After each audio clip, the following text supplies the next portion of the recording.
മിശിഹായിൽ പ്രിയമുള്ള സഹോദരങ്ങളെ, നാമെല്ലാവരും 25 നോമ്പിലൂടെ കടന്നു പോവുകയാണ്. ഒത്തിരിയേറെ തപശ്ചര്യകളും പ്രായശ്ചിത്തങ്ങളും സൽകൃത്യങ്ങളും ഒക്കെ നമ്മൾ ചെയ്തുകൊണ്ടിരിക്കുകയാണ്. അത് ഏറ്റവും നല്ല കാര്യമാണ്. നമ്മളത് ചെയ്യുകയും വേണം. ഇതെല്ലാം ചെയ്യുന്നത് എന്തിനു വേണ്ടിയിട്ടാണ്? ഉണ്ണി യേശുവിനെ നമ്മുടെ ഹൃദയത്തിൽ സ്വീകരിക്കാൻ വേണ്ടിയിട്ടാണ്. അപ്പോൾ 25-ാം തീയതി ഉണ്ണി പിറക്കുമ്പോൾ ഉണ്ണി യേശുവിനെ നമ്മുടെ ഹൃദയത്തിൽ നമ്മൾ സന്തോഷത്തോടെ സ്വീകരിക്കും. ആ ഒരു ദിവസം നമ്മൾ വളരെ ആനന്ദത്തോടും ആഹ്ലാദത്തോടും കൂടെ ആർത്തുല്ലസിച്ച് നടക്കുകയും ചെയ്യും. പക്ഷേ പിറ്റേ ദിവസം നമ്മുടെ ജീവിതത്തിൽ എന്താണ് സംഭവിക്കുക? ആ 25 ദിവസം നേടിയ പുണ്യങ്ങൾ ചിലപ്പോൾ ഒരൊറ്റ ദിവസം കൊണ്ട് തന്നെ നമ്മൾ ഇല്ലാതാക്കിയേക്കാം.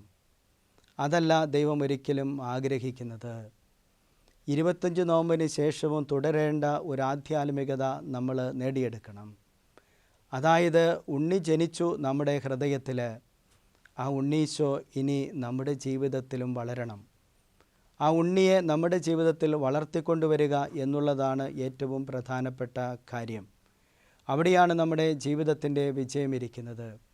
ഉണ്ണീശോയെക്കുറിച്ച് നമ്മൾ വായിക്കുന്നു, ജ്ഞാനത്തിലും പ്രായത്തിലും ദൈവത്തിൻ്റെയും മനുഷ്യരുടെയും പ്രീതിയിൽ വളർന്നു വന്നു എന്ന്. നമ്മളിലെ ഉണ്ണീശോ ജ്ഞാനത്തിലും പ്രായത്തിലും ദൈവത്തിൻ്റെയും മനുഷ്യരുടെയും പ്രീതിയിൽ വളർന്നു വരുമ്പോൾ നമ്മൾ തന്നെയാണ് അനേകം മനുഷ്യരുടെ മുമ്പിലും ദൈവത്തിൻ്റെ മുമ്പിലും പ്രീതികരമായ ഒരു ജീവിതം നയിക്കുവാൻ നമുക്കിടയാകുന്നത്. അതുകൊണ്ട് നമ്മളിൽ ഉണ്ണിയേശോ വളരുവാൻ നമ്മൾ അനുവദിക്കണം.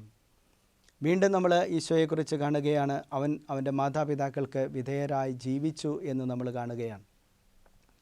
നമ്മുടെയൊക്കെ ജീവിതത്തിൽ ഏറ്റവും ആവശ്യമുള്ള ഒരു കാര്യമാണ് വിധേയപ്പെട്ട് ജീവിക്കുക എന്നുള്ളത്. നമ്മൾ പലരോടും വിധേയപ്പെടാൻ കടപ്പെട്ടിരിക്കുന്നു എന്നുള്ള യാഥാർത്ഥ്യവും നമ്മൾ മനസ്സിലാക്കണം. ഞാൻ ആരോടെല്ലാം വിധേയപ്പെടാൻ കടപ്പെട്ടിരിക്കുന്നു, അവർക്ക് വിധേയപ്പെട്ട് വേണം ഞാൻ ഈ ലോകത്തിൽ ജീവിക്കുവാൻ.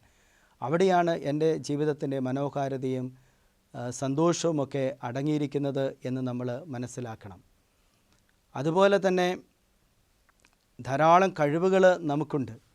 അതെല്ലാം നമ്മൾ വളർത്തിക്കൊണ്ട് വരണം. അതെല്ലാം യേശുവിനെ പ്രഘോഷിക്കാനുള്ള കഴിവുകളാക്കി നമ്മൾ മാറ്റണം. നമുക്കറിയാം, ഈശോ 12 വയസ്സിന് ശേഷം വീണ്ടും പ്രത്യക്ഷപ്പെടുന്നത് 30-ാമത്തെ വയസ്സിലാണ്. ഒരു 18 വർഷക്കാലം ഈശോവിനെക്കുറിച്ച് നമുക്ക് കാര്യമായിട്ടൊന്നും അറിയത്തില്ല.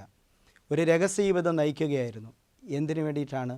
പിതാവിനെ ഈ ലോകത്തിന് പരിചയപ്പെടുത്തി കൊടുക്കാൻ വേണ്ടിയിട്ട്. അപ്പം നമ്മുടെ ജീവിതത്തിലും ഒരുപക്ഷെ ചിലപ്പോൾ യേശുവിനെ ആഴത്തിൽ അറിയുവാൻ, അവനെ മറ്റുള്ളവർക്ക് പകർന്നു കൊടുക്കാൻ നമ്മൾ പ്രാപ്തരാകാൻ വേണ്ടിയിട്ട് ചിലപ്പോഴൊക്കെ രഹസ്യ ജീവിതങ്ങൾ നയിക്കേണ്ടി ഇരിക്കും. അതും നമ്മൾ സന്തോഷത്തോടെ സ്വീകരിക്കണം.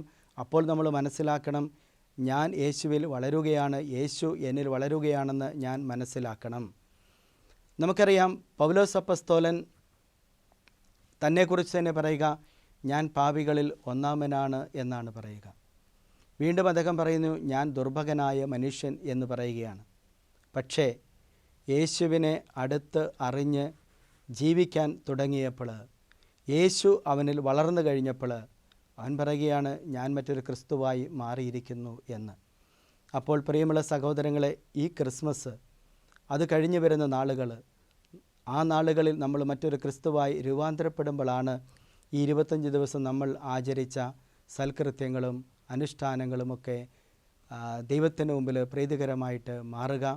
അതുകൊണ്ട് മറ്റൊരു ക്രിസ്തുവായി മാറാൻ നമുക്ക് ക്രിസ്മസിന് ശേഷവും സാധിക്കട്ടെ എന്ന് ആത്മാർത്ഥമായി ആശംസിക്കുന്നു.